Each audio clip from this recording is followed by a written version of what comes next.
Ley de Boyle. Analizamos la relación entre la presión y el volumen de un sistema gaseoso.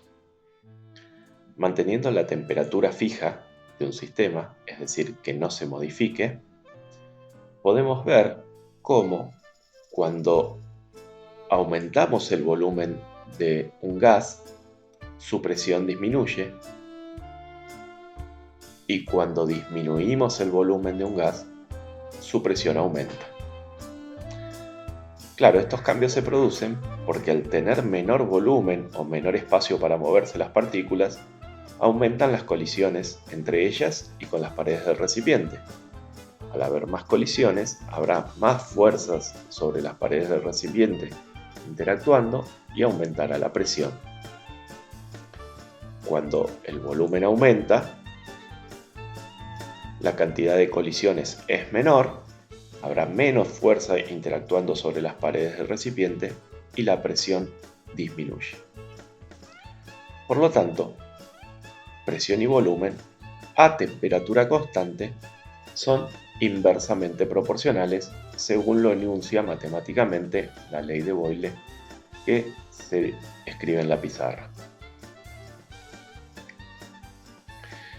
Veamos qué sucede con otras dos variables. Supongamos que volvemos a inyectar en el sistema una cierta cantidad de gas y ahora lo que mantenemos constante es el volumen. Supongamos que estamos con un recipiente rígido, ¿sí?, que no puede variar su volumen, y ahora vamos a analizar qué pasa cuando cambio la temperatura, cómo se modifica la presión. Si yo aumento la temperatura del sistema, las partículas se mueven cada vez con mayor rapidez y la presión va aumentando. Ha aumentado esta presión porque la cantidad de colisiones en una misma unidad de tiempo ha aumentado considerablemente. Por lo tanto, la presión aumenta. Caso contrario, si yo enfrío el sistema, la velocidad de las partículas es cada vez menor y las colisiones contra las paredes del recipiente son menos intensas y menores en número. Por lo tanto, la presión va disminuyendo.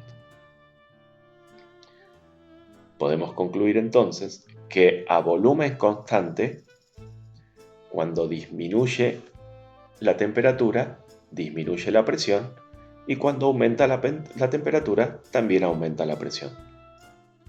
Es decir, ambas variables son directamente proporcionales, según lo enuncia la ley de Gay-Lussac que se escribe en la pizarra.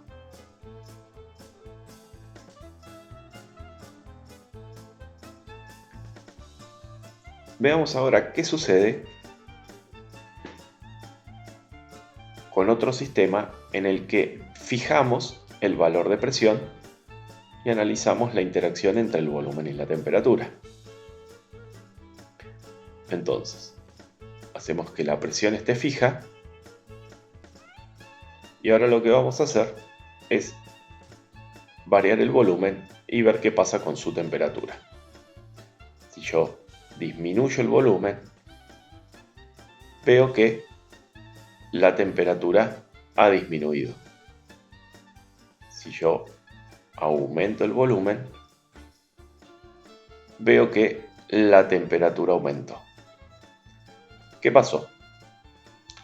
Para mantener el mismo número de colisiones en la unidad de tiempo, o sea, mantener la misma presión, cuando hay más espacio en el sistema, las partículas requieren más energía para moverse más rápido y golpear más fuerte. Por lo tanto, tuvo que aumentar la temperatura del sistema. Si la presión va a quedar constante, si yo disminuyo el volumen, lo que tendré que hacer es disminuir la energía de las partículas, porque al haber mayor cantidad de número de colisiones por unidad de tiempo, estas tienen que ser más débiles para que se equiparen esos dos compromisos entre la cantidad de choques y su intensidad, para que se mantenga la presión constante como lo muestra la simulación. Esta relación entre entre temperatura y volumen, se conoce como ley de Charles, que se formula matemáticamente como lo muestra la pizarra.